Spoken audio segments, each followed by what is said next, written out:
Hi, everybody, and welcome to Different Leaf, a show for new and experienced cannabis consumers.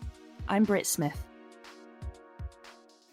Whether or not you call it a New Year's resolution, many of us use this time of year to change our old habits and form new, healthier ones. You might want to eat differently this year, or maybe you want to read more, in which case, treat yourself to Different Leaf the magazine at differentleaf.com. And a lot of people, like me, choose to try and be more active. But sticking to these resolutions isn't always easy. This episode, we're going to talk about how cannabis can enhance physical activity to help us find more joy in regular exercise. Our guest today is Colorado-based journalist and marathon runner Josiah Hesse. In his latest book, Runner's High, Josiah delves into just how prevalent cannabis consumption is in the world of athletes, how he learned to incorporate marijuana into his training and wellness routine so he could actually enjoy his runs, and how even the least sporty among us can benefit from the high humans get from both weed and working out. How long have you been a runner? Close to 10 years now. What was it that got you started? So when I first got started, it was mostly for mental health reasons, anxiety, depression, insomnia, which have been with me most of my life. And I'd never been an athletic person by any stretch, never participated in sports, was terrible in gym class, never enjoyed it for a moment, and didn't enjoy it when I first started. And then it was trying it with edibles that was a game changer for me. I was familiar with that Arnold Schwarzenegger documentary from the 70s, Pumping Iron, and toward the end of it, they all smoke a joint together. And I'd been using cannabis for a long time by that point, and it had a lot of beneficial effects on my life. But edibles, specifically getting edibles that have measurable dose of THC in them, a lot of black market edibles are just kind of a wild west, even for the people who create them. They don't know exactly how much THC is in each dose. Right. But for me, it changed how exercise felt, particularly running.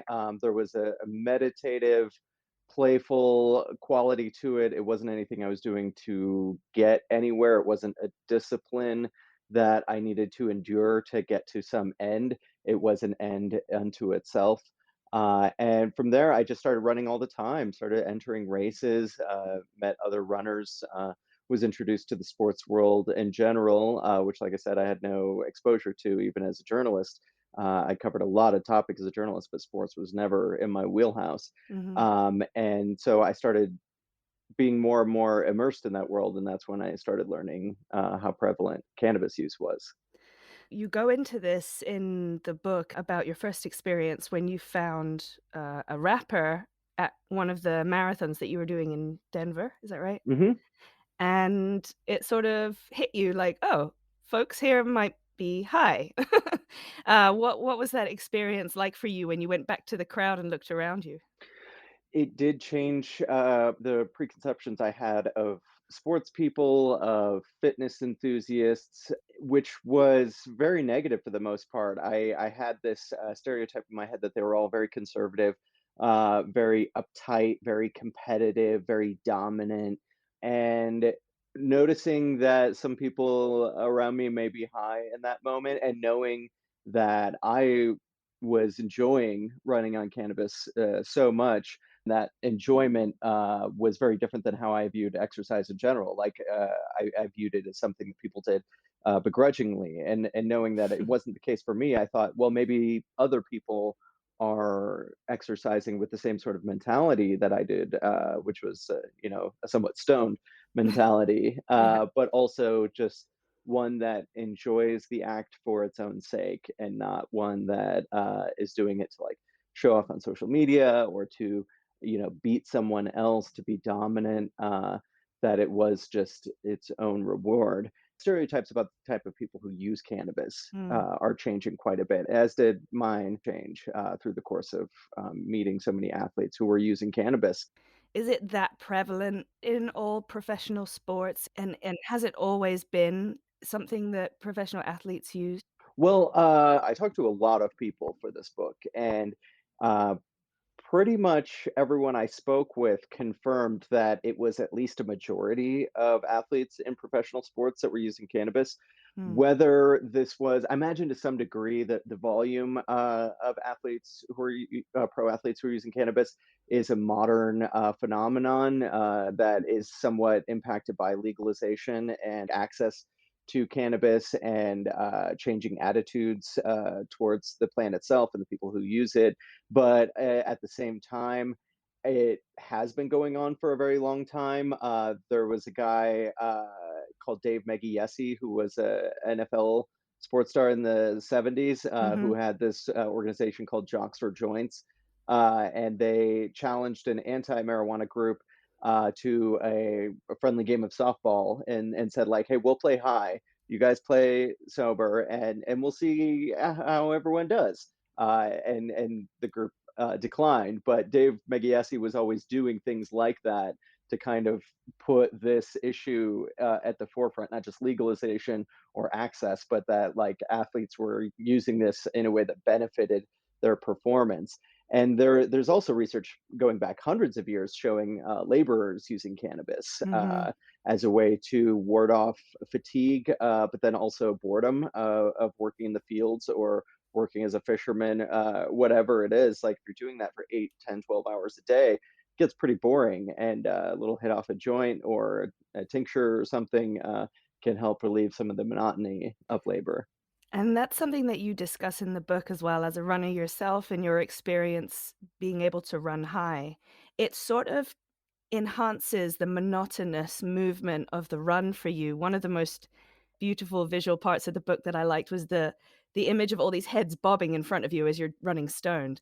I could just Mhm. see it. I could I could imagine, like, it's sort of like an energy, and you feel like you're in sort of a real group of energetic movers moving throughout the trails, and it's like you also get to connect spiritually and connect with nature, and there's all these different aspects that suddenly come to you as you're running while stoned. Yeah, it's an incredible sensation that completely trumps any thoughts of like weight loss, looking attractive, living longer, the mental health benefits. Like, yeah, all that's there, but in that moment, you're like, this is just fun. And what you were describing with the marathons, at least the city marathons I've done, that is an extraordinary feeling of sort of communal energy with these thousands of people. And especially in the case of the Colfax Marathon, going down my favorite street in Denver, which has always been somewhat debaucherous and infamous for its chaos.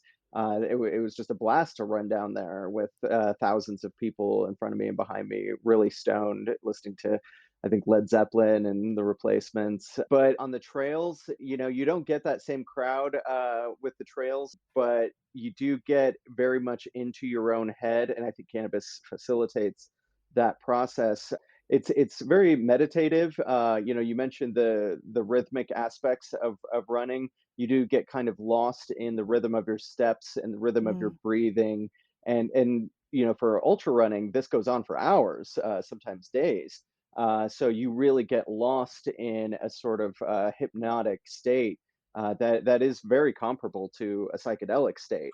Whether you're taking cannabis or not, like after so many hours of running, you do go a little bit mad, and it can be a euphoric, pleasurable madness, or it can be a very menacing one. But cannabis definitely fits like a hand in glove with that experience, connecting with nature, listening to music, which is something I don't do on the trails, but I do a lot in the city and when I run in the parks.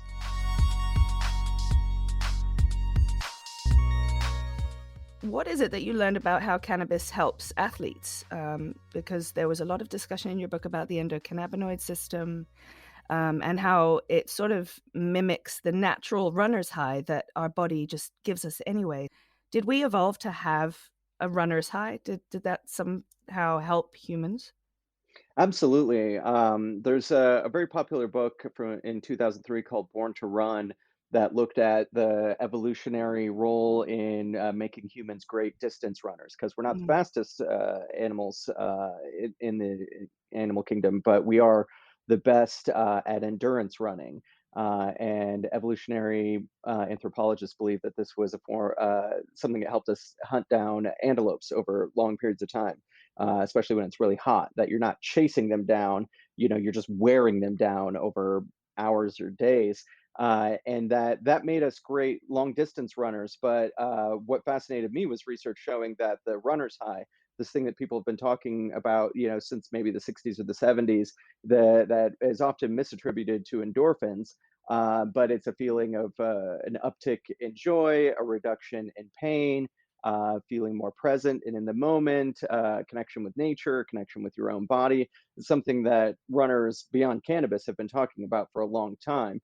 Well, there are these evolutionary anthropologists that believe that this was something that was sort of gifted to us by evolution to overcome the exhaustion of Mm. hunting down those antelopes over a long time, and overcoming the physical discomfort of swollen joints, the inflammation. So we have this endogenous cannabinoid system that impacts all manner of behavior in the body, but specifically, there's an endogenous cannabinoid called anandamide, and it was named after the Sanskrit word for bliss, that is released after about 30 minutes of cardio running at around 70% heart rate. So not a sprint, but also not a walk, just like a steady trot for about 30 Hmm. minutes.